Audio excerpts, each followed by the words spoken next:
Hola, hola, hola. Creo que se escucha, ¿no? Sí, se escucha, Arturo. Entonces ya iniciaremos la sesión.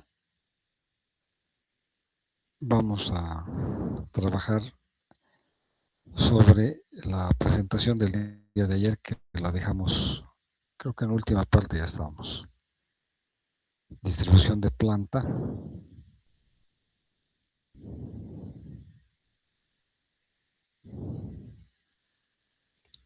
Y después entramos a otra presentación y un software, ojalá que también sea útil, ¿no? Para nosotros.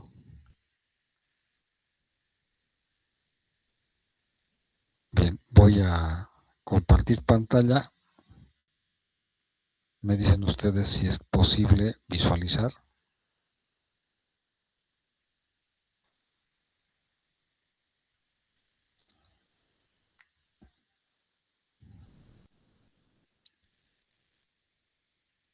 ¿Se ve en la pantalla?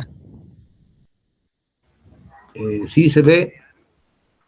Perfecto. Entonces, quedamos ayer en distribución de planta. Había dos formas que hemos visto, por producto y por proceso. Y estábamos en este tema de analizar en la última parte de la clase de ayer cuál era el mejor método, ¿no? Pero no hay una conclusión general que diga que uno es mejor que el otro, ¿no? El tipo de producto define mucho qué método de distribución se va a realizar en una planta. Por lo general, eh, ese producto puede ser masivo, continuo, requiere varias fases y eso define también si se va a organizar la planta por producto o por proceso. También interviene mucho el tema de proceso productivo, tecnología, materiales, volumen de producción, si es un volumen continuo y alto, o sea, gran cantidad, o es un volumen bajo y la cantidad producida es intermitente, o sea, tiene durante el año diferentes tendencias del mercado, ¿no? De demanda. Por lo tanto, ahí influye mucho el proceso productivo, ¿no? El volumen de producción, etcétera, ¿no? Eh, Hay una distribución, ¿sí? Por componente fijo, ¿sí? Donde tiene que ver mucho la mano de obra, materiales y equipos.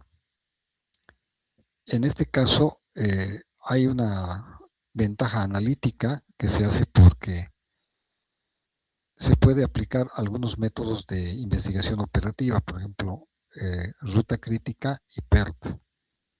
Esto viene de la teoría de grafos para lograr una reducción de distancias recorridas entre líneas de producción o procesos, ¿no? Entonces, distribución por componente fijo. Pero también podemos decir que son, digamos, aquí procesos bien particulares, o sea, en algunas plantas industriales se aplica este concepto de componente fijo. Ahora vamos a ver algunos diagramas que se desarrollan en la ingeniería industrial para poder definir trayectorias, recorridos en una planta de personal, materia prima y productos que van recorriendo diferentes áreas de producción o procesos. Y uno se llama diagrama de recorrido, que es un diagrama de prueba y error, o sea, realizado a través de prueba y error, que busca reducir al mínimo posible flujos no adyacentes, flujos de material, materia prima, insumos, colocando en la posición central a los departamentos más activos. Los más activos son los que tienen mayor necesidad de insumos, materia prima, material, personal también, durante el proceso, ¿no? Durante el desarrollo de un proceso productivo. se desarrolla una carta o diagrama de recorrido para mostrar el número de movimientos efectuados entre departamentos y así identificar los más activos. La solución se logra por medio de una serie de pruebas usando círculos para denotar departamentos y líneas que tienen cargas de trabajo mayores, ¿no?, que otras. Entonces estos símbolos que ustedes ven son los que se utilizan en este diagrama de recorrido que los ingenieros industriales desarrollan para identificar qué áreas de producción necesitan más atención. Hay más movimiento o va a haber más movimiento. Entonces, esta área productiva generalmente se coloca en el centro de la planta porque es el punto más accesible para otras áreas de producción. Entonces, ellos van buscando, los ingenieros industriales, que esa zona de trabajo sea central, porque ahí se supone que va a haber mayor movimiento de materia prima, insumos, subproductos, etc. Sí, entonces, esta es la forma de representar. Y este diagrama de recorrido tiene una metodología de desarrollo que vamos a citar a continuación, donde hay una matriz de filas y columnas, donde están los departamentos de producción de una empresa. Después, la frecuencia de transporte de materiales entre los departamentos se coloca en la matriz que se forma, y en la posición central de la distribución se va a identificar los departamentos más activos, los que necesitan o los que tienen más movimiento, más solicitudes de otras áreas. Entonces se hace una suma de las matrices del número total de movimientos en cada departamento, tanto de adentro hacia afuera como afuera hacia adentro. Esos movimientos permiten identificar al departamento productivo más activo y por lo tanto el que requiere mejores accesos por parte de los otros departamentos. Por lo tanto, se va desarrollando este ejercicio llenando la matriz de movimientos y la solución óptima se logra al eliminar todos los flujos no adyacentes, ¿no? O sea, ¿qué significa? Que entre alguna línea de producción y otra que están, parece cercanas, no hay prácticamente movimientos, es muy poco. Entonces, se busca cuáles son los que tienen realmente más movimiento entre sí, ¿no? Y esos van a tener una posición central, ¿no? Entonces se busca adyacencia, cercanía de procesos que requieran movimiento continuo entre ellos, ¿no? Entonces aquí vemos un diagrama de recorrido, ¿no?, donde los industriales identifican, ¿no?, cuántas veces se mueve material de un área de almacén, por ejemplo, a un área de maquinaria o de maquinado, ¿no? Y ahí qué etapas se van cumpliendo, ¿no?, dentro de esta área. Después, cuántos movimientos hacen a la área de perforación, de ensamblaje, y las áreas que tienen más, digamos, solicitudes de movimiento por parte de otras áreas son las que están situadas adyacentemente, o sea, son las centrales, digamos, ¿no? Las áreas principales, las que tienen que tener mejor acceso en planta.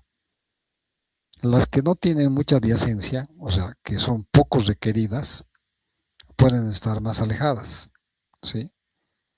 Por ejemplo, el almacén aquí tiene una necesidad de llevar en un viaje material a máquinas y recibir del área de ensamblaje seguramente piezas terminadas, ¿no? Entonces aquí hay un flujo, ¿no?, pero que no indica que esta área de almacén sea crítica, que tenga que estar al centro. Pero otras áreas, por ejemplo, de ensamblaje, requieren bastante atención porque hay líneas que entran y salen, ¿sí?, que identifican que esta área es muy requerida, tiene muchos procesos que se están realizando. Entonces hay subproductos, insumos que van pasando de otras etapas acá. Entonces la ubicación de esta área también es crítica, debe ser tener mejor acceso, ¿no?, que otras. Y claro, este método también, como dice, la metodología tiene prueba y error. O sea, hay que probar realmente si esta área va a requerir, según la teoría, estar en un área especial. Y otras áreas que no tienen mucho acceso, o sea, no tienen mucho tráfico, digamos, de movimiento, estén en secciones más alejadas, ¿no?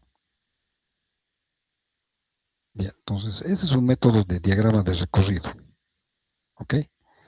Y aquí les dejo unos videos para que ustedes luego los vean y puedan también identificar estos métodos, ¿no?, de distribución de plantas.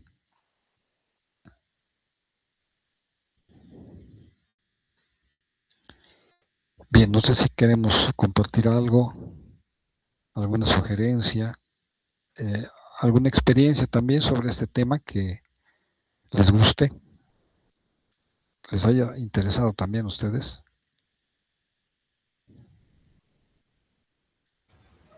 Nada de mi parte, Arturo, tal vez los demás. Distribución de planta, un tema que, bueno, en la parte industrial tiene o sea, un aspecto crítico, ¿no? Porque de esa distribución depende la productividad de la planta, la agilidad de los procesos y al final el producto final, ¿no? El producto que se va a vender, ¿no? Mayor volumen de ventas, mayor disponibilidad de producto terminado para el despacho, etcétera, ¿no? Son situaciones que se van presentando en la parte industrial y hay planificaciones que se hacen realmente por ingenieros industriales, ¿no?, que realmente saben también todo este proceso y por eso planifican, ¿no? Pero bueno, hay de todo, ¿no?, en la industria boliviana. La industria boliviana tiene una serie de necesidades y realmente a veces falta, ¿no?, conocimiento uno, y otro es el tema de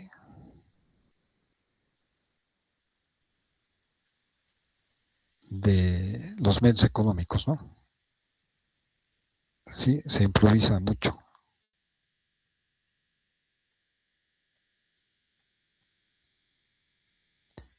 No sé si alguna opinión más.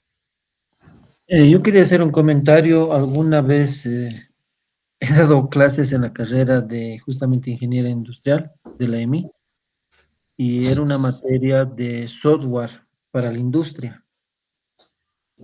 Y me recuerdo que utilizamos un software, el FlexSim. allá, Este software era realmente bastante interesante y me hace recuerdo lo que nos estás explicando ahora, ¿no?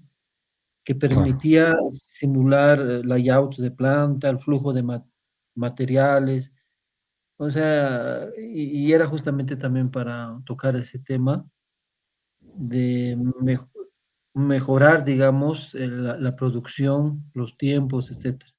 Eso nomás quería sugerir el software Flexim. Flexim, excelente, Jaime, vamos a buscarlo. Hay tanto que estudiar de este tema y es bien interesante, ¿no? Pero bueno, es como una carrera, ¿no? O sea, es una carrera en sí esto de gestión empresarial, gestión industrial, que necesitas tiempo, ¿no? Pero es muy, muy bueno, ¿no? Porque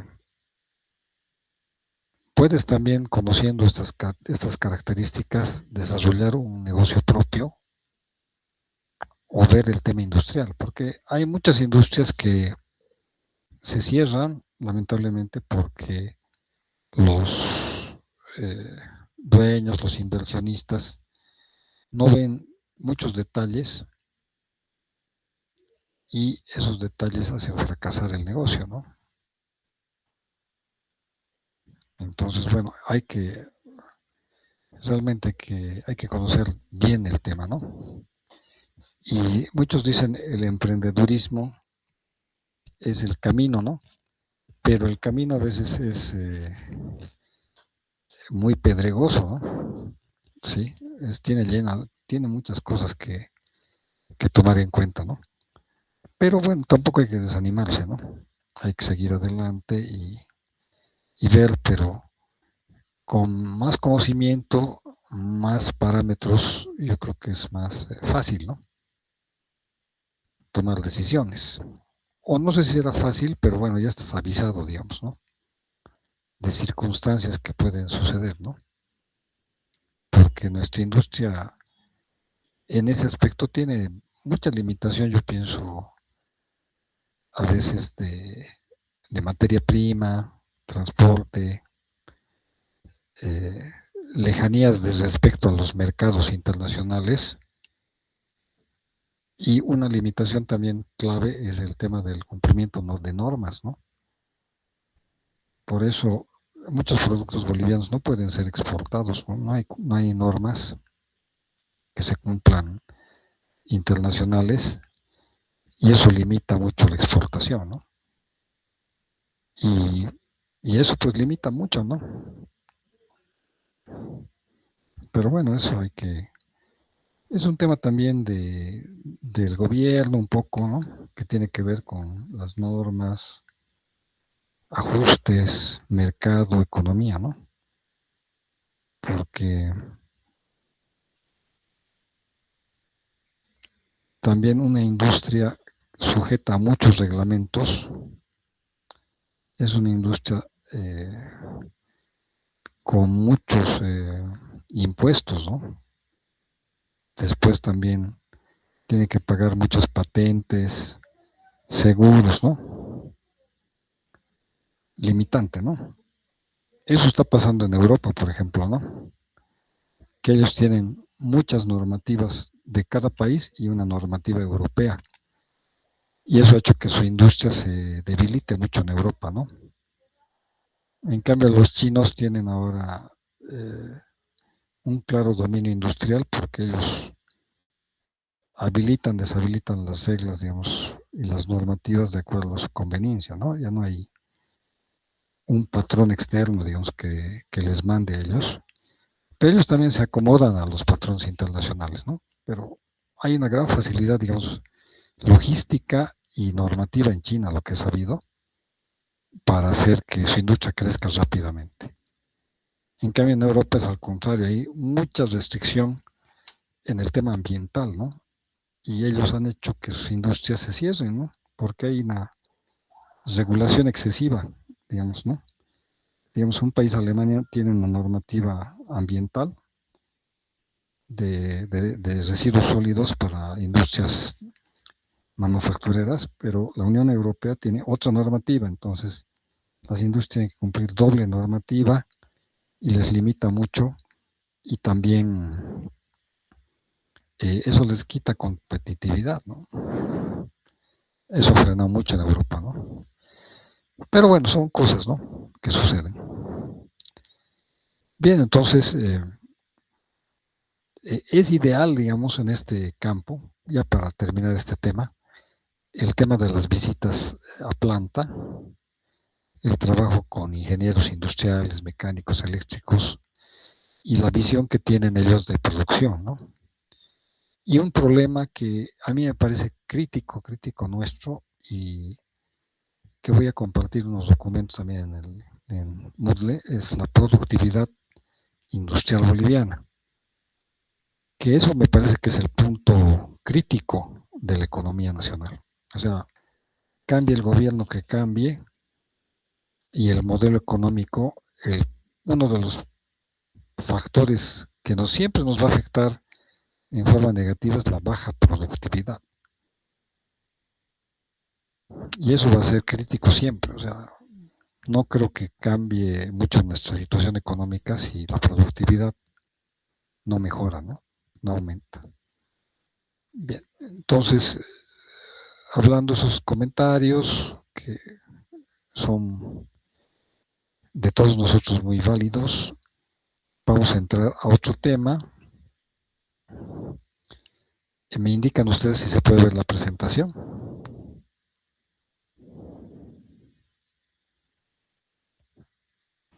Sí se ve.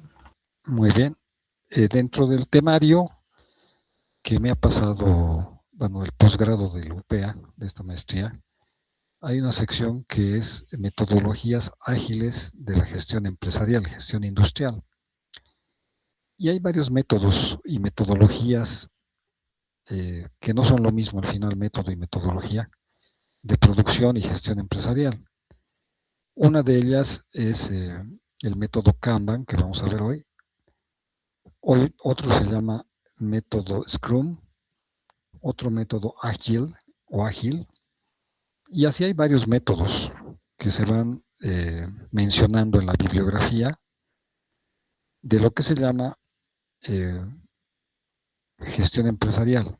El libro y la metodología general de proyectos se llama el PMI Book, ¿no? Es el Instituto de Gestión de Proyectos Internacionales, o su nombre en inglés es Project Management Institute, que tiene una normativa para realizar proyectos industriales, gerenciales, etcétera, a todo nivel. Y es una organización internacional.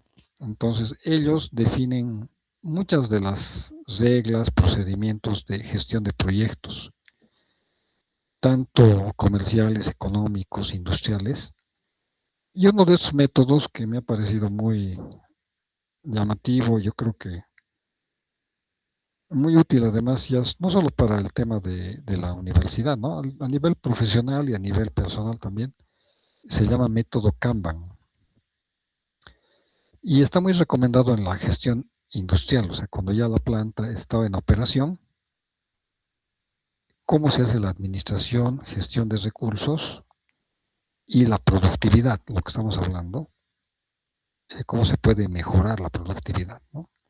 Entonces he elegido este método, me ha llamado la atención porque hay varios otros, pero también tomaría varias sesiones, ¿no? Y tenemos que entrar ya también a lo que es Internet, Industria 4.0, ¿no? Entonces, se nos va a ir el tiempo solamente en estos temas, ¿no?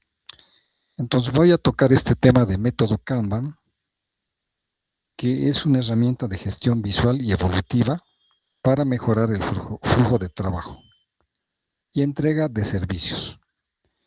Este método es general para todo tipo de industria y todo tipo de servicio y producto. Puede ser ahora muy utilizado en la industria del software, por ejemplo.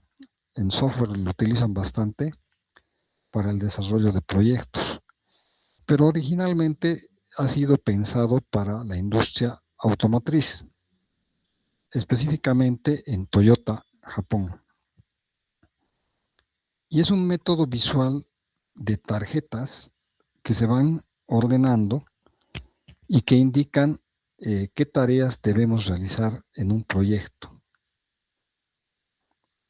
Y esas tareas están organizadas de acuerdo a un nivel de prioridad y de ejecución.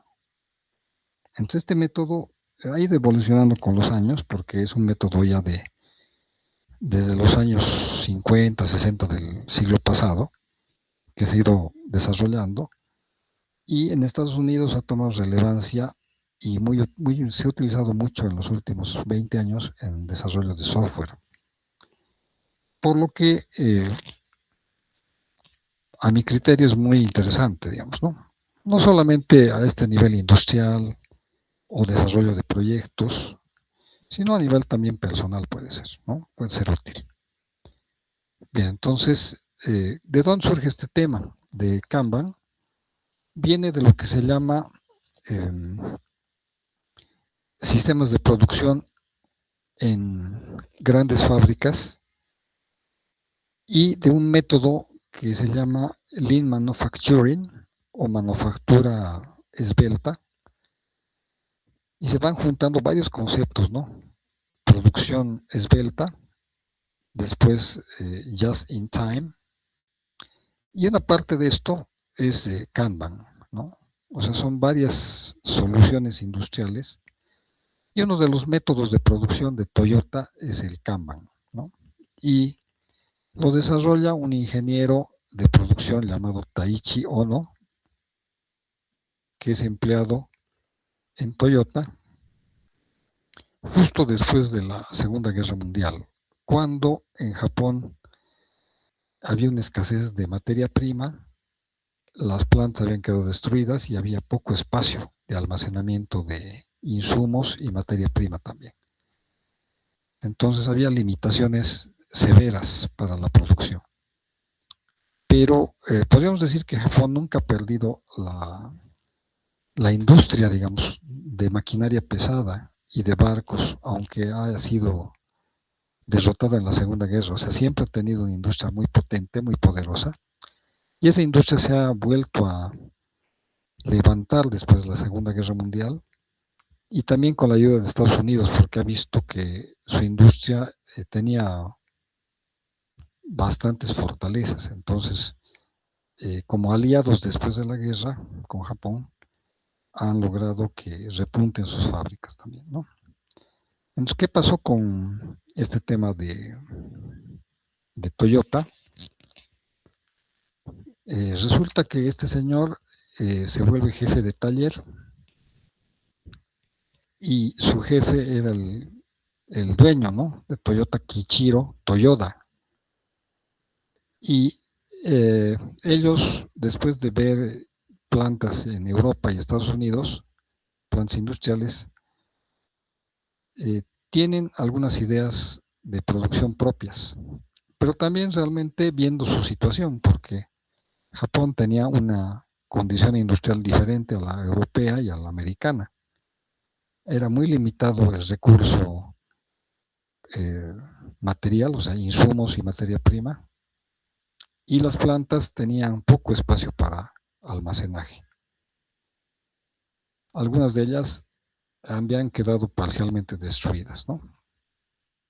Entonces, este señor Taichi Ono piensa qué solución se le puede dar a la producción de la planta de automóviles de Toyota,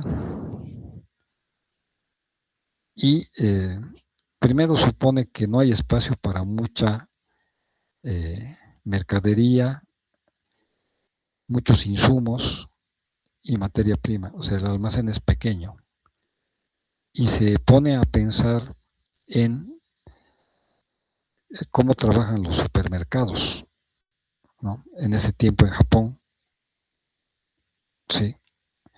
Y él supone que es una metodología que tienen bastante buena, porque su almacenamiento de stock es bajo, porque en el supermercado los alimentos no pueden estar meses almacenados, entonces el stock y almacenaje es pequeño. Entonces él trata de copiar esa idea de tener un stock, un almacenamiento bajo. Y también, claro, limitado estaba él, porque en la planta de Toyota no había un gran almacén para mantener ahí los insumos y materia prima, ¿no? Entonces, una idea que también le viene a la mente es tener la fábrica disponible, lista para trabajar en función de las demandas del cliente. Entonces, él sugiere al dueño de Toyota no tener muchos autos fabricados y almacenados, sino tener lista la línea de producción para atender una determinada demanda que llegue. O sea, está esperando que alguien pida los automóviles, y de acuerdo a eso recién va a empezar a producir. Porque él decía, tenemos autos almacenados, o sea, una sobreproducción, y los vamos a tener en un almacén que va a consumir espacio, y si pasa mucho tiempo, ese automóvil que se ha fabricado hace varios meses pierde su valor. Por lo tanto, este señor decide y sugiere más que todo, porque no era el dueño tampoco, ¿no? Sugiere esperar la demanda, ¿no? Entonces, la fabricación se hace en función de la demanda del cliente. Si el cliente quiere, no sé, X cantidad de vehículos de un tipo, la línea de producción se pone en marcha para entregar ese pedido. Pero en lo posible no tiene almacenados vehículos terminados en un taller o depósito. Trata de evitar esa situación y trata de ejecutar las tareas en cuanto van llegando, ¿sí?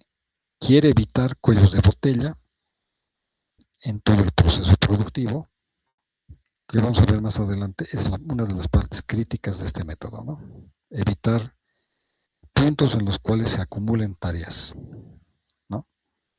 Entonces, esa es una metodología que ahora mismo se utiliza en fábricas en Japón y China. Los chinos, sus plantas industriales, no tienen maquinaria almacenada. Tú solicitas una máquina y ellos no tienen la máquina hecha como para enviarla a Bolivia en ese momento, sino esperan el pedido y le empiezan a construir lo más rápido que pueden. Pero las máquinas, como dice este método de Kanban, recién se van a producir cuando hay demanda, ¿no? Interés del cliente. El cliente hace un adelanto económico y recién se pone a producir la fábrica. Entonces, ese es un detalle interesante que es diferente a lo que hacían Taylor en Estados Unidos y Ford, que ellos producían grandes cantidades de vehículos, pero suponían que iba a haber una demanda creciente de vehículos. Entonces, tenían ellos almacenados modelos en grandes cantidades, ¿no?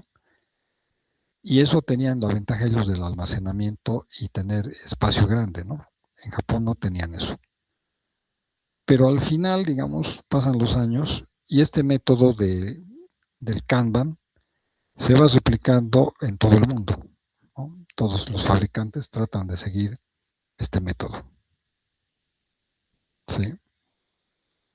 Para que este método parece interesante, funcione realmente, porque es un proceso, el de fabricar vehículos automóviles, nada simple, tiene muchas etapas, ¿no? Era necesario crear un sistema de gestión de tareas que evite cuellos de botella, ¿no? Entonces, el Kanban lo va creando este señor Ono y va generando unos tableros, ¿no? Y papeles, ¿no? Papelitos, post-its pueden ser, y él les da también colores, ¿no? Dice, el rojo es prioridad máxima, tarea de prioridad máxima, el amarillo, una prioridad intermedia, y el verde, prioridad baja, ¿no? Y resulta que el señor hace tableros, tarjetas, ¿no? Para los diferentes procesos productivos de acuerdo a un pedido que haya llegado, ¿no? Entonces, él ordena en columnas. Este que estoy mostrando tiene 3. Hay otros que hacen 4 o 5 columnas, ¿no? Pero estas son las básicas, ¿no? Indica, por ejemplo, una columna, qué tareas vamos a hacer, ¿no? Qué tareas se están realizando en este momento y tareas que ya se han terminado. Lo que quiere este método, uno de sus objetivos es ordenar las tareas de acuerdo a prioridades, de acuerdo a tiempos, y evitar en esta etapa de haciendo tener muchas tareas acumuladas. ¿Por qué? Porque dice, si hay un cuello de botella acá, entonces las personas empiezan a hacer multitarea, o sea, hacen 1, 2, 3, 4 cosas al mismo tiempo, porque estamos acá, en haciendo. Y eso limita el flujo, porque este método lo que quiere es que fluya el trabajo, pase a la etapa de hecho, terminado. Entonces detecta este método gráficamente si hay muchas tareas haciendo. Entonces, cuando hay muchas tareas haciendo, detiene el flujo. Dice, no, tenemos que acabar lo que está acá para llevarlo a hecho. Entonces, no podemos enviar haciendo muchas cosas porque aquí se van a bloquear, porque no hay suficiente personal y maquinaria. Entonces, evitan ese trabajo y los detienen por un momento, ¿no? Hasta que terminen aquí, en esta etapa de haciendo. Y claro, este haciendo depende mucho de cuánta gente tienes en un proyecto. Si son pocos, entonces debe haber pocas tareas, poca gente, ¿no? Y cada una de ellas asignada, ¿no? Pero este método es gráfico, ¿no? Y dice que debe haber un flujo, ¿no? Continuo de trabajo por etapas, ¿no? De una a otra y evitar acumular cuellos de botella, o sea, tener cuellos de botella, ¿no? Bien. Entonces, este método de Kanban es un método de producción, no es una metodología propiamente dicha, o sea, tiene sí una secuencia de acciones, pero tiene, digamos, un objetivo de producción, ¿no? Producción. ¿Sí? Es un método de producción, ¿no? Entonces, como dice acá, es un método para gestionar servicios, acciones sobre un producto que se quiere construir, fabricar. No es una metodología o un marco de trabajo. Se puede ejecutar desde ya. O sea, ahorita mismo podemos ejecutar el Kanban sobre un trabajo asignado, sobre un proyecto asignado y tratar de mejorar ese proyecto, ¿no? Entonces tiene eso como ventaja porque tú puedes decir, bueno, este método tendría que haberse pensado en el arranque del proyecto, ¿no? Cuando hemos empezado el proyecto. Pero los japoneses dicen, no, hazlo ahora, ahora mismo, porque ya no hay tiempo para ir atrás. Entonces dicen, en este momento haz uso de estos tableros, de este método, y tu proyecto, si haces en orden, va a funcionar más rápido, ¿no? Vas a entregar más rápido. Bien, entonces, brevemente, vamos a ver que Kanban también tiene que ver mucho en este Lean Manufacturing, que significa producción esbelta, también desarrollado en Toyota en los años 40, 50 del siglo pasado, que tiene que ver mucho con flujo, llevar los productos por etapas, ¿no? Dentro de un proceso industrial, ¿no? Va a fluir la materia prima, va a ser transformada hasta llegar a convertirse en un producto comercial, ¿no? Entonces, está muy relacionado Kanban con Lean Manufacturing, ¿sí? Por eso he hecho aquí un alto para ver qué es. Y es una filosofía de gestión de Toyota que maximiza el valor entregado al cliente, eliminando, esta es la parte crítica, todo proceso que no lleve un valor añadido al producto. O sea, toda tarea que no tiene que ver con mejorar el producto final, se tiene que eliminar, ¿no? Entonces, solamente se deben ejecutar acciones dentro del proceso productivo que mejoren el producto final. Si es atención al cliente, ¿cómo podemos mejorar la atención al cliente? Si hablamos de un producto físico, ¿qué acciones hacemos para que ese producto vaya mejorando en cada etapa? Por ejemplo, se vaya terminando o se vaya mejorando su acabado. Y todo lo que no sea mejora del producto final debe ser eliminado. Entonces, es una técnica muy japonesa de minimalismo, ¿no? O sea, de reducir lo más posible todo y tener pocos elementos, ¿no? Pocos procesos. ¿Sí? En Japón, esa es una filosofía de ellos mismos en su vida, reducir al mínimo, ¿no? Todo lo posible, ¿no? Muebles, si ustedes, digamos, ven una foto de una casa, es lo mínimo que tienen, ¿no?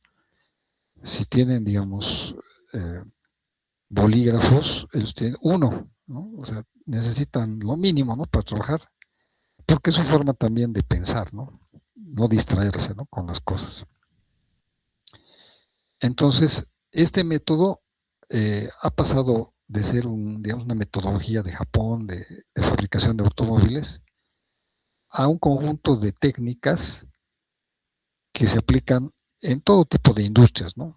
Por ejemplo, en la industria de vehículos, ¿no? Pero también ahora ya se utiliza mucho en software, salud, servicios, etcétera, ¿no?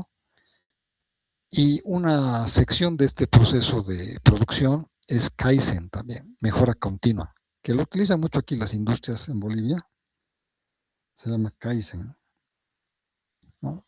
Y que bueno, no lo voy a tocar porque es otro tema igual amplio, ¿no? Que es el 5S se llama, ¿no? Las 5S de gestión industrial. Pero eso supone obviamente más conocimiento que yo no lo conozco, pero he leído un poco y muchas fábricas lo están aplicando exitosamente, ¿no? Entonces, por eso hemos hecho un alto para ver esto del Lean Manufacturing, que es parte también el Kanban, ¿no? Y tiene un valor adicional ahora porque estos señores James Womack y Daniel Jones han utilizado estas técnicas japonesas para identificar procesos de mejora de productos, pero más enfocados al software, desarrollo de software. Entonces, ya en los años 90, 2000, los desarrolladores de Microsoft, de Google, y otras empresas en Estados Unidos empiezan a adoptar este método de Lean Manufacturing, también de Kanban, y se va volviendo ya muy común en el tema de desarrollo de software. Y estas etapas que estamos mostrando son las que deben ejecutarse para que se cumpla esto de manufactura esbelta o manufactura sin pérdidas, digamos, ¿no? ¿Sí? Sin materias inservibles se llama también, ¿no? ¿Sí? Y entonces se crean unas acciones de modo que los productos se puedan desarrollar de forma rápida, sin interrupciones, sin cuellos de botella, evitando desperdicios. Esa es una palabra crítica para estos señores que utilizan el Lean Manufacturing y Kanban. Evitar desperdicio de tiempo, evitar desperdicio de materia prima o de productos intermedios, ¿no? Exceso de inventario, eso también viene del Kanban, ¿no? Eliminación de inventario excesivo, ¿no? Entonces, hay una última etapa que se llama mantener un compromiso constante de mejora continua, el Kaizen, para optimizar procesos infinitamente.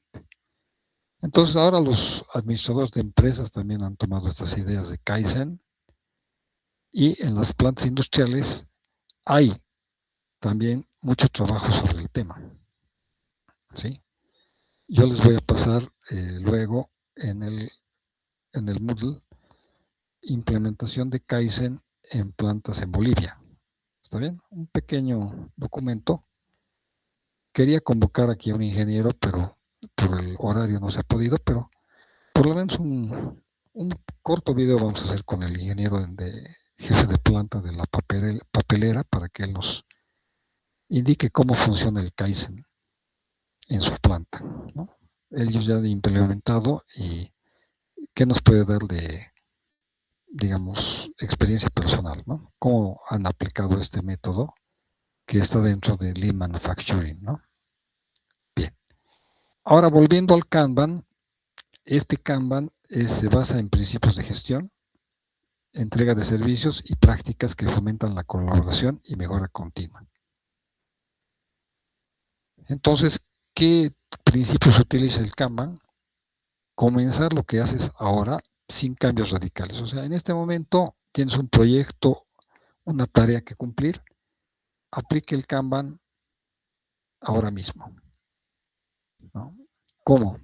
Listando las tareas que tienes que hacer, ¿no? ¿Cuáles son tareas prioritarias? ¿Cuáles tareas secundarias? No trates de hacer cambios radicales porque no va a funcionar, ¿no? Son cosas básicas que tienes que hacer con tu proyecto. Trata de que haya cambios pequeños en la forma que haces un proyecto o trabajo y tienes que ver un flujo de trabajo y de procesos muy pequeños, ¿no?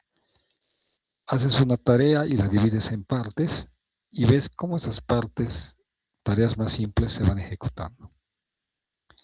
Y tienes que asignar esas tareas simples a diferentes personas en un proyecto, esperando que ellos sean líderes y terminen las tareas. O sea, tienes que dejar en libertad de acción a las personas que tú decides que hagan una tarea. Puede ser pequeño o grande, pero después ellas tienen que responderte con resultados, ¿no? Tienen que verse su evolución del proyecto, ¿no? Y bueno, si es una planta industrial, hay que ver si esas tareas, ¿no?, que estamos realizando por partes, por etapas, van a tener impacto en el producto final. Porque puede haber muchas tareas, pero tal vez el producto no cambia, tiene errores, tiene fallas, entonces no sirve. Entonces acá dice, debe ser enfocado de acuerdo al cliente. O sea, el producto que tú quieres fabricar, los niveles de asignación de tareas, división de trabajos, etcétera, se deben hacer para que mejore el producto. Si no mejora el producto, entonces todo este proceso no sirve, dicen ellos, ¿no? Entonces tiene que volverse a revisar, ¿no? Entonces acá dice, revisar todas las etapas, de modo que tengamos un producto mejorado, ¿no? Entonces es retroalimentado este sistema, ¿no? Porque de acuerdo a los resultados, debe haber una revisión, ¿no? Y una mejora, ¿no? Mejora continua. Este método del Kanban había sido muy interesante porque es visual, es gráfico y te muestra un flujo de trabajo. Tal vez a veces nosotros, por no ver el desarrollo de un proyecto en sus fases de ejecución, nos perdemos y pensamos que está avanzando, pero tal vez está bloqueado en una fase o una etapa y en esa etapa se está sobrecargando y el proyecto no avanza o avanza muy poco. Entonces, ¿qué pasa cuando falta gente en una etapa? Se tiene que reforzar, asignar más personal y tal vez dividir tareas. Tal vez hay una tarea muy pesada para una persona y esa tarea tiene que ser dividida en subtareas para 2 o 3 personas. Entonces, aquí viene ese tema de flujo de trabajo y asignación de tareas. ¿Sí? Este proceso de visualización ayuda a detectar, por ejemplo, en esta gráfica, que hay muchas tareas haciendo, ¿no? Esta etapa se llama Work in Progress, ¿no? Trabajo en ejecución o en progreso, y resulta que a veces sobrecargamos esta parte y debemos detener, meter, o sea, seguir metiendo aquí tareas a esta sección. ¿Por qué? Porque al final no se van a hacer, se van a bloquear. Tal vez falta personal, insumos, maquinaria. Entonces este método dice, deténgalo ahí hasta que aquí reasignemos tareas, se ejecuten los procesos y se terminen, ¿no? Entonces dice acá limitar work in progress, trabajo en progreso, para evitar sobrecarga. Esto lo había detectado el señor Ono en Toyota porque había secciones de planta que no avanzaban rápido, tal como no avanzaban las otras áreas, ¿no? Entonces había áreas que tenían una lentitud respecto a otras, lo que les hacía hacer en conjunto a todos fallar, ¿no? Entonces, ese es un gran problema, ¿no?, de las plantas industriales, ¿no? Que se van generando cuellos de botella porque hay máquinas que son muy rápidas, otras son más lentas, o hay personal que tiene un sumo cuidado para alguna tarea y hace que otras tareas tengan que esperar, ¿no? Entonces tendría que haber un flujo, dice, un flujo suave, o sea, pasar las etapas rápido o continuamente, si no es rápido, pero no detenerse en una fase. ¿Sí? Entonces los industriales identifican ese flujo con estos diagramas que permitan pasar de una etapa a otra, ¿no? Pero evidentemente en todo proceso industrial hay etapas que son más lentas, otras son más rápidas, y eso limita el flujo de trabajo. Entonces hay que identificar esas limitaciones y se habla mucho de esto en lo que es gestión de proyectos o metodología de trabajos y tiempos en ingeniería industrial. Como les mencioné también ayer, en el libro de la Meta, hay una sección donde habla esto del cuello de botella, ¿no? De una máquina térmica, creo que es, o tratamiento térmico. Por lo tanto, hay que identificar esos cuellos de botella para que haya un flujo de trabajo, ¿no? Ahora, este método del Kanban identifica los cuellos de botella, mejora el trabajo en equipo, ¿no? Y mide también tiempos, a ver, en cuánto tiempo se hace un trabajo, una tarea asignada. Y cuando esa tarea no la puede cumplir algún miembro del equipo, tiene que ser reasignada o dividida en tareas para que otras personas apoyen también. ¿Sí? Porque ves que una persona está bloqueada en un proceso, en un trabajo, entonces se reasigna. ¿Por qué? Porque todo el equipo al final tiene que entregar un producto. Entonces, uno es muy rápido en una sección, en un área, en un trabajo, pero su velocidad de trabajo no ha hecho que mejore otra. Entonces, aquí lo que se está viendo es el trabajo de todo el equipo y la entrega de un producto, ¿no? Entonces, es un análisis, digamos, de equipo. ¿Cuánto tarda el equipo en trabajar, no? ¿Sí? ¿Cuánto tarda? No es quién saca la mejor nota, digamos, el empleado más veloz, sino cuánto tarda todo el equipo en entregar un trabajo, un proyecto o un producto, ¿no? Bien. Entonces, en todo este proceso del Kanban se realizan ciclos de retroalimentación continuos para identificar posibles fallas, ¿no? Entonces, en estos métodos siempre hay lo que se llama la retroalimentación, ¿no? Verificación de etapas para ver si se puede mejorar, ¿sí? Mejorar tiempos, calidad, etcétera. Entonces se miden, métodos científicos se miden tiempos, se mide calidad de producto, precisión, ¿no?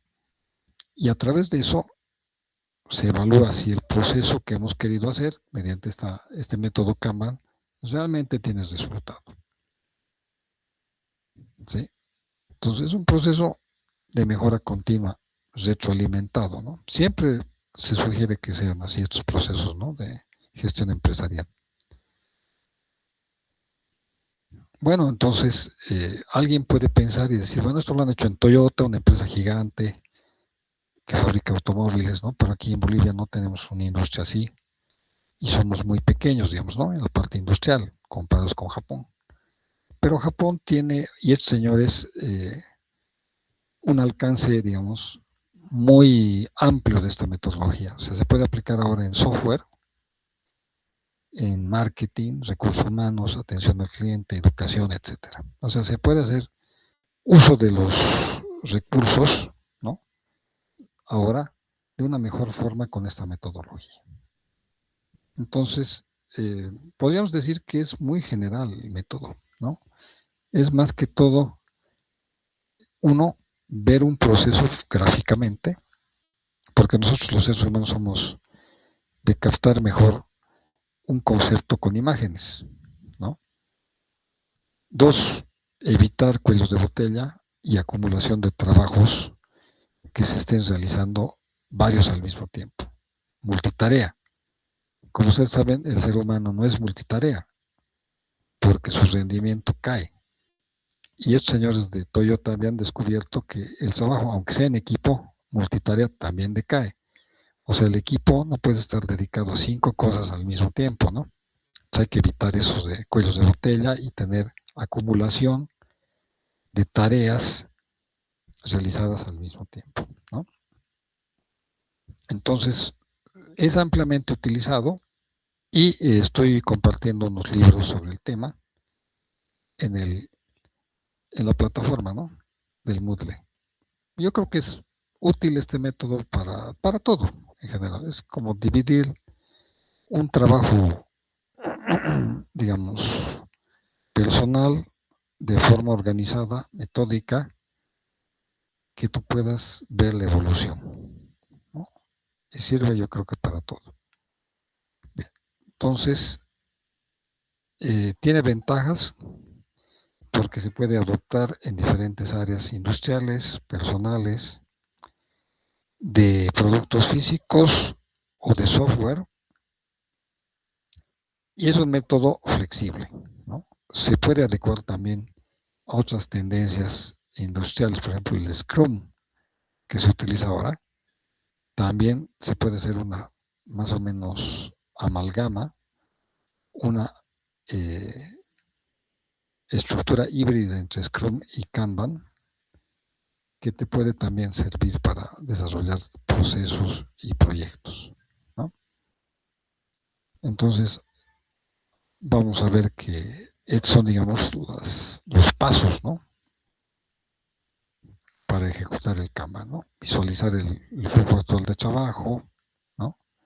Establecer límites del trabajo en progreso, o sea, el trabajo que se está realizando para que no sea multitarea. Definir reglas claras y métricas para determinar la calidad de los trabajos y si estos realmente están bien, pasar a la etapa de terminado. Iterar y mejorar y escalar. Significa volver a revisar los procesos que se han hecho de acuerdo al producto final y ver si realmente cumplen, ¿no?, la especificación del cliente. En el siguiente ciclo que hagamos de producción, trataremos de mejorar, dice, ¿no?, este método. ¿Sí? Entonces, es un método, ya para culminar casi esta presentación, método gráfico, ¿no? Muestra el flujo de trabajo, tiene retroalimentación, es colaborativo entre los miembros de un equipo y utiliza tableros simples. Antes en Japón usaban unos tableros, ¿no?, tipo pizarras con papelitos pegables, los POSITs de colores, pero ahora ya se usa software, ¿no?, para hacer eso del Kanban, ¿no? Y es realmente una herramienta que trasciende ya el software también y aplicaciones. Ahora hay un montón de aplicaciones que les voy a mostrar después, donde puedes hacer uso de esta técnica. Y al final sirve para muchas cosas, ¿no? Sí. Bien, entonces, estos tableros, vamos a verlos acá, se dividen por columnas de acuerdo al flujo de trabajo, ¿no? Entonces, hay una sección que dice qué hacer, qué tareas se van a realizar para el proyecto, y de acuerdo a colores se identifican, ¿no?, las tareas. También de acuerdo a las prioridades, ¿no?, siendo rojo el de más alta prioridad, el amarillo prioridad media y el verde prioridad baja. Entonces, este flujo es de izquierda a derecha y debe mostrar los equipos de trabajo, prioridades y cantidad de tareas que se están realizando en cada fase.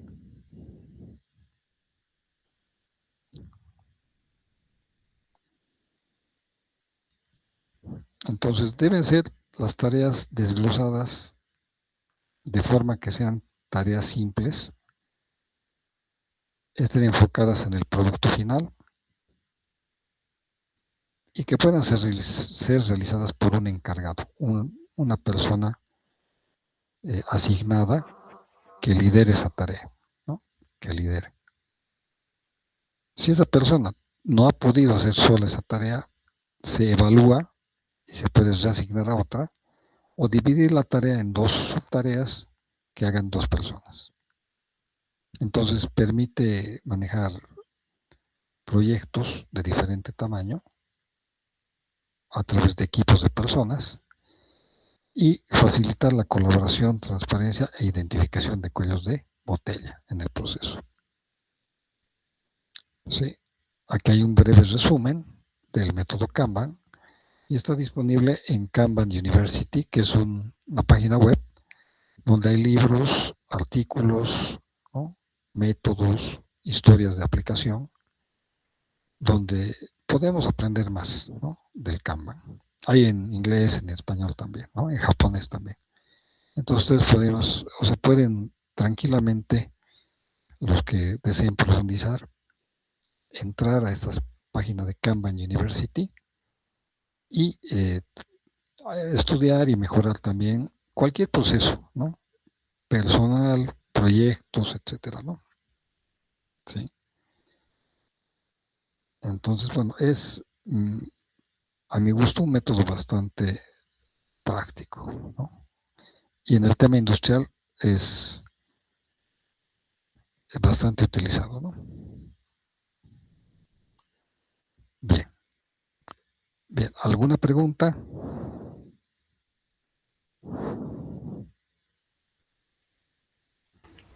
Ninguna, Arturo, de mi parte todo claro. Muy bien. ¿Alguien más que quiera compartirnos su inquietud? ¿Algún comentario? No, simplemente que al escucharte estaba pensando Sí, que estas filosofías, metodologías son tan interesantes que hasta podemos aplicarlas a cualquier actividad profesional, yo digo, o hasta en la familia, en el hogar. Eso, exacto, eso, sí. Sí, sí, yo le digo eso a mi hijo, tus tareas de colegio con esto yo creo que podemos hacer más rápido, le digo, ¿no? ¿Por qué? Porque les voy a mostrar, ¿se ve la pantalla en este momento? Sí se ve. proyectos. Se ve, ¿no? Esta es la pantalla de un software que hay varios, ¿no? En internet que se llama Jira, que es de Atlassian. Yo les voy a pasar el enlace, se pueden crear una cuenta fácilmente y te deja usar este software sin pago por un mes, ¿no? Entonces, es un software donde tú creas acá un proyecto, ¿no? Y generas una lista de tareas, ¿no? De acuerdo al nivel de prioridad, ¿no? En revisión, tú decides qué tarea creas acá, vamos a crear acá. Estoy imaginando que hay un proyecto industrial que vamos a desarrollar, ¿no? Eh, voy a preparar aquí planos de instrumentación y tuberías, perdón, para la sección de preparación de jarabes. Estoy pensando en un proceso químico,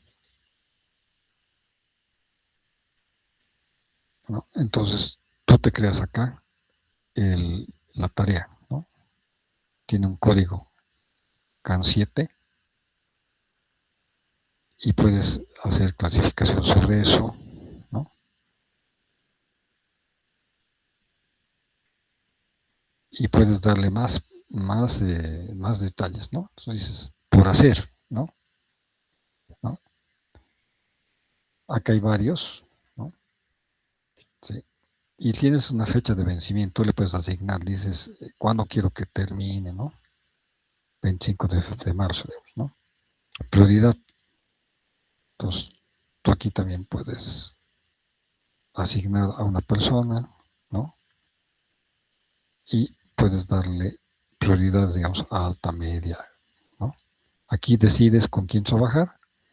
Como es un software que es en web, tú puedes trabajar web también, ¿no? Acá, ¿sí? Entonces, eh, me detecta mi correo, ¿no? Pero yo puedo poner un nombre, ¿no? Un correo electrónico también, ¿no? No sé si ustedes me dan la opción, digamos, se puede poner aquí un nombre de correo, ¿no? Y la persona puede compartir el proyecto con otras personas también que tengan el software, ¿no? O se puede asignar aquí automáticamente, ¿no? Otra persona tiene el software, se crea el proyecto, se comparte el proyecto y se asignan tareas, ¿no? Y acá tenemos el tablero Kanban, ¿no? Donde tienes por hacer, primera columna, en curso, ¿no? En revisión y finalizado. Aquí, por ejemplo, se ha creado otra columna, a diferencia del Kanban original, que tenía 3, ¿no? Aquí tiene una etapa más que se llama en revisión, ¿no? Y aquí terminados, ¿no? Entonces, tú puedes acá entrar para ver las tareas, ¿no? Y se pueden dar muchos detalles sobre el trabajo. Persona asignada, plazos, prioridad, ¿no? ¿Sí? Y también puedes dividirlo en subtareas porque tal vez es un proceso largo, ¿no? Buscar teléfonos y páginas de proveedores he puesto acá y puedes crear acá subtareas, ¿no? Revisión, no sé, voy a inventar acá de la guía telefónica.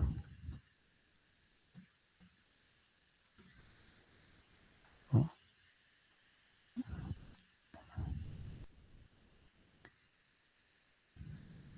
Sí, esa es otra tarea, ¿no? Por hacer. Le puedes cambiar a por hacer, en curso, en revisión, ¿no? Le puedes poner en por hacer, ¿cierto?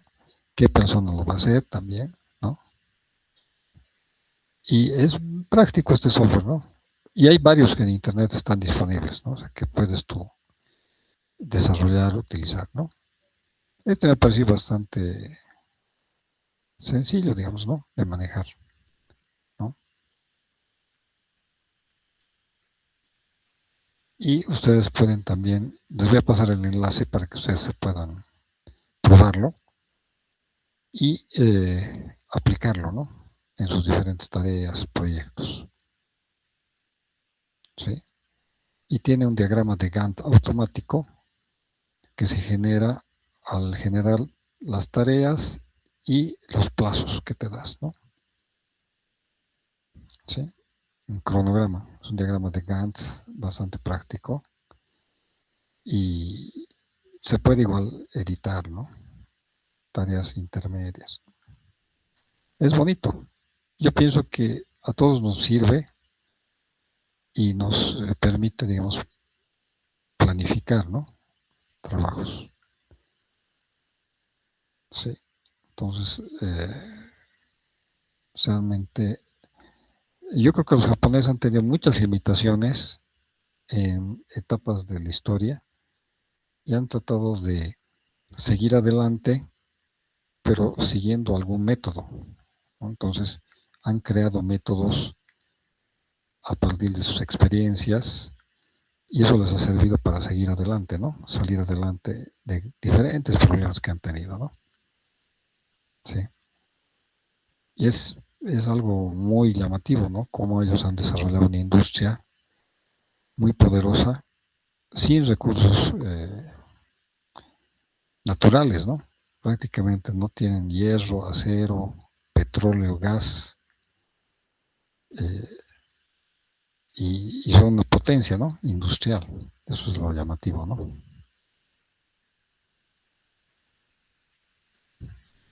Bien. ¿Algún comentario que tengan sobre este punto?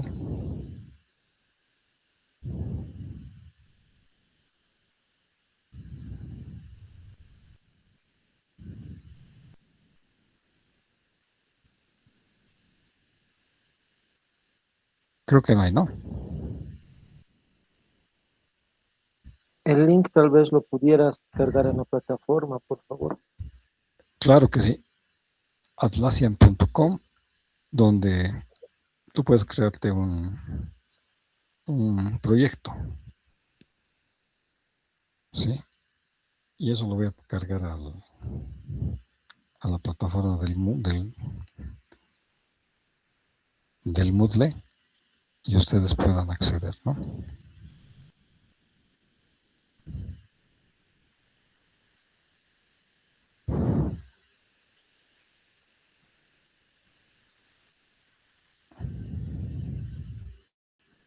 Bien.